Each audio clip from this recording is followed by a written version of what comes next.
నిన్న మొన్న రెండు జల పులి బొమ్మవు కాదా, నాతో పాటు నువ్వు కూడా అమ్మకు చెవేగా.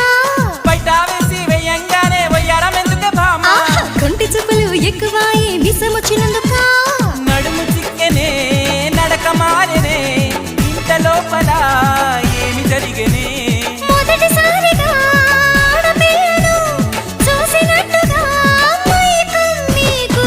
తమలపాకు మమ్మల్ని సొక్కు